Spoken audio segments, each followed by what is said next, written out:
Hi all, we're going to round off now the coverage of the Jack Spiegel Memorial Tournament with a focus on David Howell. In his last round he defeated Grandmaster McDonald. So in this game he started with e4 and McDonald played the French defence, and now we have the Tarrasch variation with knight d2, and McDonald, instead of playing one of the mainline moves like c5 or knight f6, he actually played d takes e4, so releasing the tension in the centre, and now bishop d7. So the bishop aims to go to c6, and this is called the Fort Knox variation, so named after a very solid, impenetrable prison, I believe, or is it impossible to escape from the prison?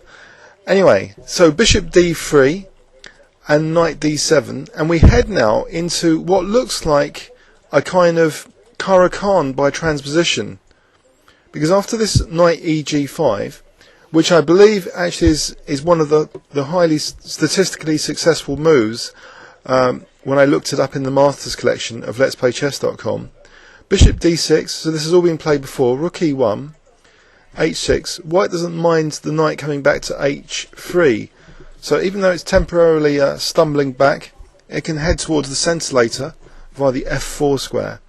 Now here is where black kind of transposes into a kind of Tarrasch. So he takes on f3 and plays c6, so it seems to be a very solid position. Now knight f4, and black plays queen a5, so he's immediately hitting this rook, and the queen can also swing to the g5 square, which occurred in the game. So c3, something had to be done about the rook. And now castles. In the Master Collection also a few players had tried castling queenside. So bishop c2 was played here. This was a new move. The previous move was Kinderman that I found, which was a draw with bishop d2. So bishop c2 and now rook fe8. Black seems to be preparing now for e5. But note that black has given up the light squared bishop. So one side effect of playing for this e5 plan is the weakening of this f5 square. And I don't know if you remember in the previous video, I've talked about having a pawn on h6 is indirectly weakening the f5 square, because if white can get a knight to f5, it will be difficult to evict. So watch out for that square now. Bishop e3, e5. Now here we see that if the knight comes back, it can reroute via g3 and f5. And black hasn't got a light squared bishop to challenge that square, to protect it. So rook ad8, knight g3. So here I believe it's slightly better for white. E takes d, bishop takes d4. So the bishops are sort of menacingly pointed at black's king. And now McDonald plays, I don't know, it seems to be another controversial move here, giving up his dark squared bishop. Ripka recommends actually bishop e5, and it even suggests that black has a small advantage here.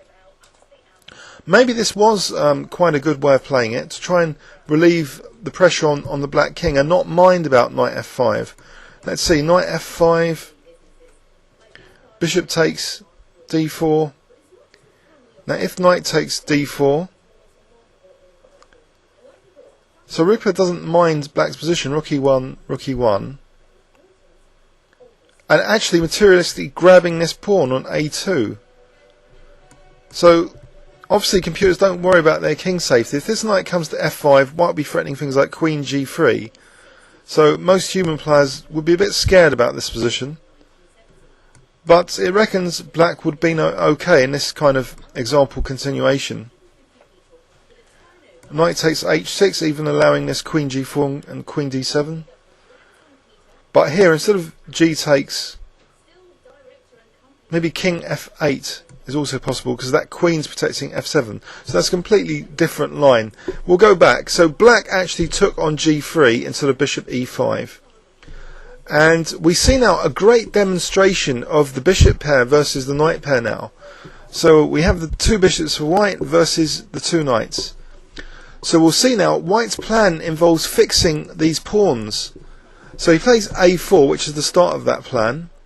And after queen g5, rook d1, knight e5. White doesn't mind the exchange of queens, so it goes into this ending, and we see the bishops cover nicely these key squares, as well as starting to attack black's pawns.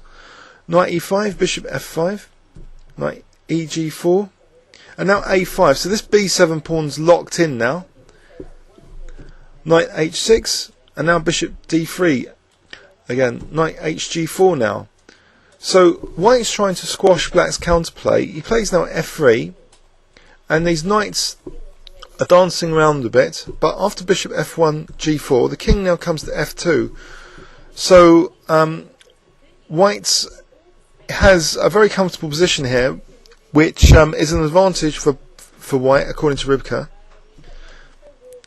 Now here white goes further into this bishop pair versus two knights without the distraction of the rooks on the board, and we see the king being used very aggressively. And now this bishop's key diagonal here, if we can get to c8, that will spell the end of the game for black, with all these pawns on the light squares. So f6, now f4. So black's getting more and more cramped here, and now we see a very nice king walk. And after g5, Howell takes on g5 and plays actually king d3, seemingly a very cautious retreat. But after knight f6, he actually swaps his advantage of the bishop pair by playing bishop takes f6. So what has he swapped it for? Why has he given up his bishop pair? He's given it up because this virtual pin is quite dangerous for black. So he goes back to c4 with his king, and after king e5, now b4, and black is getting a bit stuck for moves. So he moves his king back, and now king d3, and all of a sudden there's a menacing path for the white king now to harass this pawn or come to f6, where bishop e6 will be threatened. So black's almost in a zugzwang because of this very powerful pin. The knight can't move. So now after this bishop h3, we see the zugzwang again. King e4, so if the king gets to f6, that's also the end of the game. c5, and now the bishop goes to that crushing square. So black had given in that battle to stop the bishop coming to c8, and tries to just grab that g pawn, but it's to no avail. So this is just technique now. After this a pawn goes, this pawn has not too many steps to become a queen. So the bishop can also retreat to stop this g pawn, and this is just really technique. Here it's just totally crushing. There's no way to stop the pawn. So here Neil McDonald resigned.